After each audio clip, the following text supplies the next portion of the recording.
Once again, I'd like to lead off today's video by saying a big thank you to everyone who shows up here every day at the Florida Maquis YouTube channel, engages down in the comments, likes and shares and participates. I very much appreciate it, more than you know.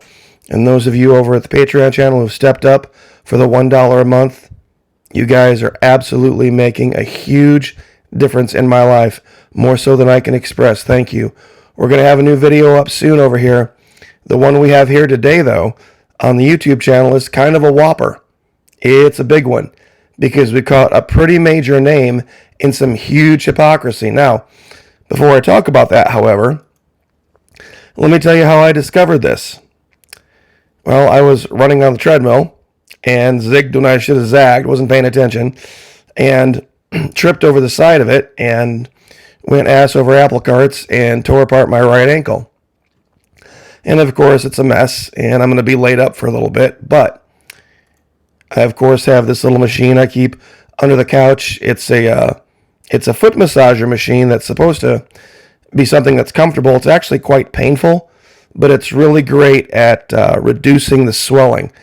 I've had chronic ankle injuries ever since the military. I broke both ankles, but I was forced, of course, to kind of sit back and not exercise as much and drink down the cherry apple cider vinegar drink, because that, of course, helps keep the swelling down as well, and start to watch some stuff on TV that I hadn't watched before. Now, how many of you have heard of Seth MacFarlane, the creator of Family Guy? Now, he is this devout atheist. Quote, "I do not believe in God. I'm an atheist. I consider myself a critical thinker. And it fascinates me that in the 21st century, most people still believe in, as George Carlin puts it, the invisible man living in the sky."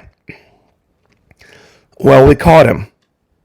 We caught him in some huge hypocrisy. Now, he had created his own version after Family Guy of Star Trek. It's called the Orville. And I've always been curious about it. So given that I was sitting on the couch and trying to nurse the ankle back to health, I thought, I'm going to give this a shot. I'm going to see what this guy did. Because Star Trek did a pretty good job of trying to debunk religion in general, but they couldn't debunk it totally. And with this guy being a devout atheist, I wondered what he was going to do with it. Well, of course, like any devout atheist, they are not thinkers. They're feelers. They only operate in emotion. And then literally the first thing the guy did was prove that he believes the Bible. Now, how did he do this?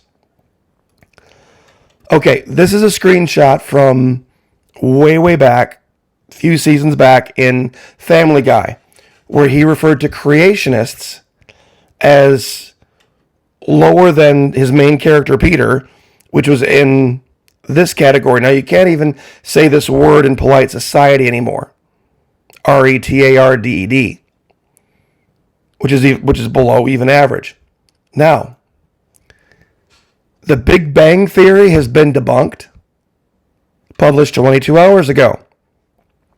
We're going to get back to this article in a minute, but basically, the new James Webb Telescope has been showing things in the universe that debunk the Big Bang. New highly advanced telescope has showcased images of the stairways that no one has ever seen before. While the public has been transfixed by how many new galaxy stars and more have been shown, it has caused a panic among astronomers and cosmologist communities.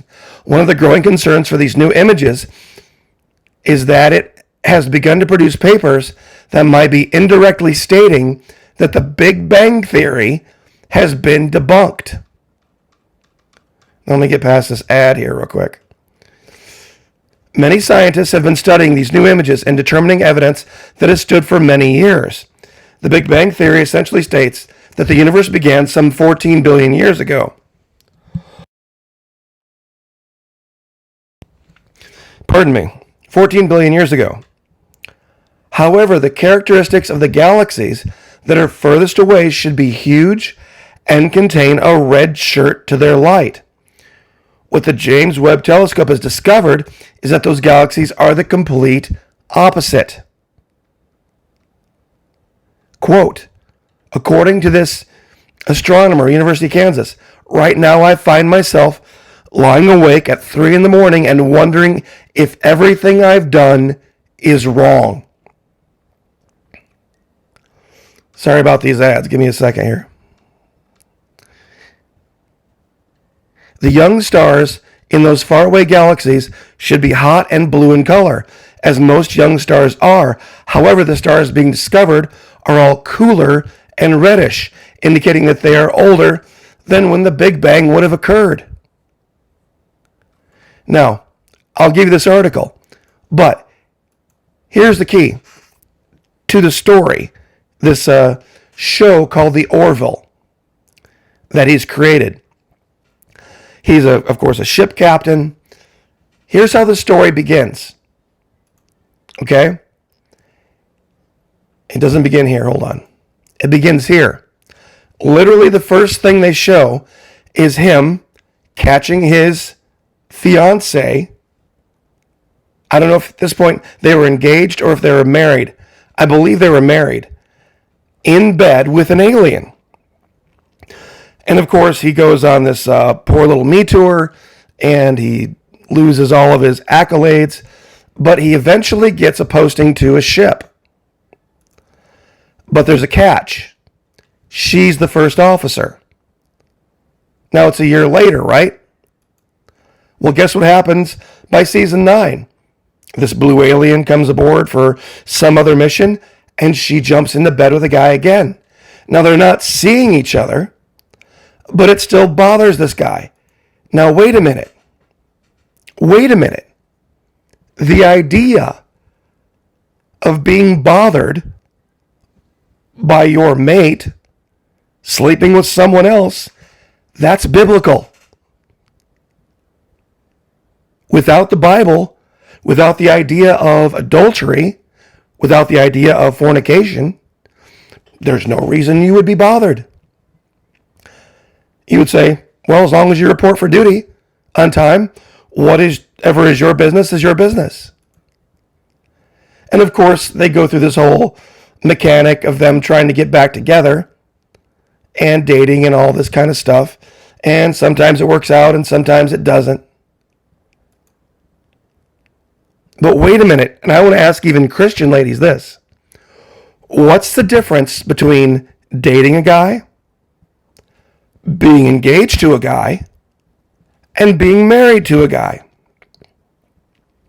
If at any point he sleeps with someone else, it's over, isn't it? So there's no difference between dating, the betrothal period, the engagement period, and the marriage. Other than the marriage, you can divorce him and take half his stuff. During the engagement, I guess you can give the ring back. Other words for betrothed.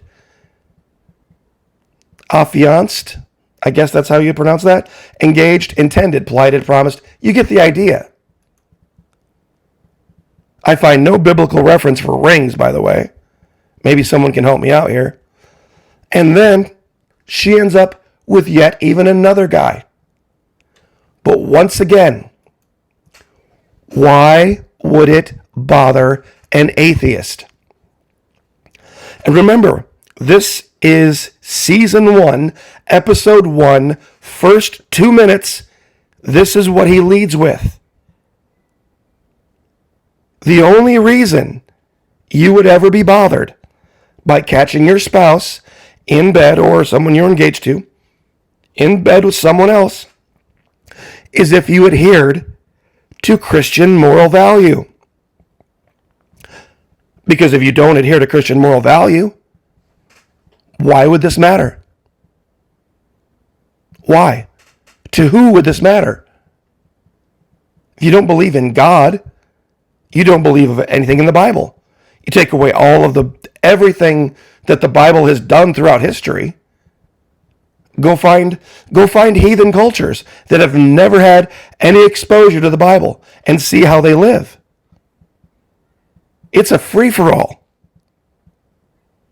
Truly, It is an absolute free-for-all. When scientists discover these tribes living out in the middle of nowhere that have never heard of the Bible, never heard of Christianity, never heard of moral values, it's everybody just sleeping with everybody else with no rules.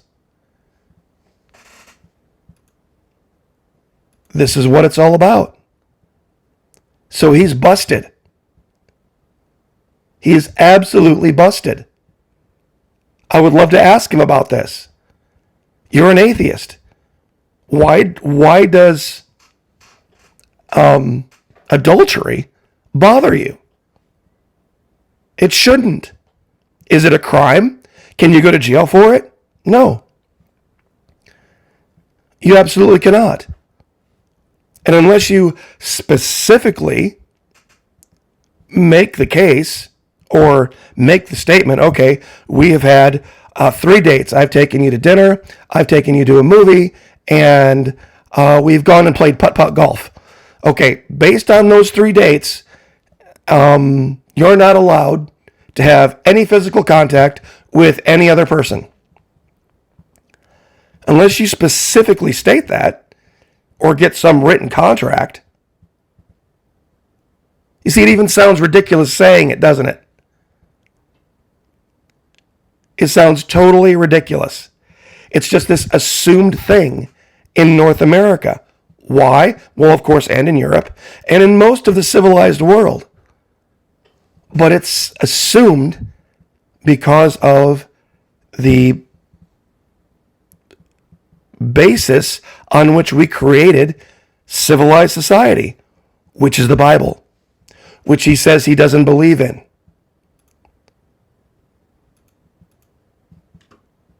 He went this far. And now we have science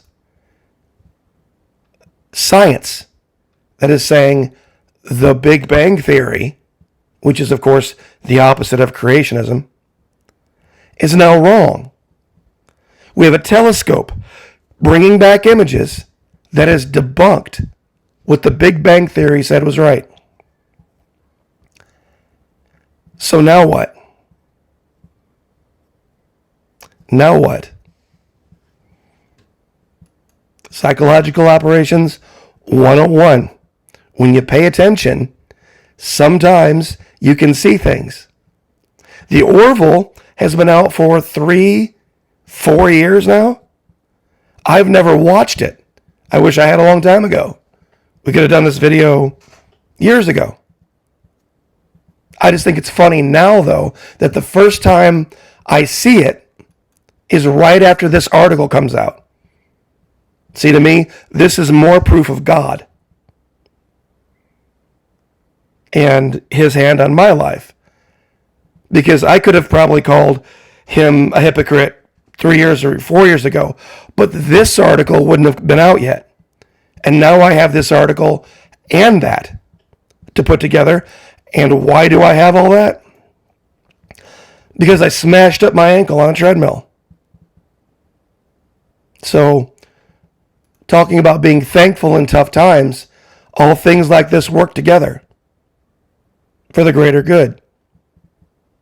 So I'll leave it there. God bless. Like, share, subscribe. We'll see you guys next time.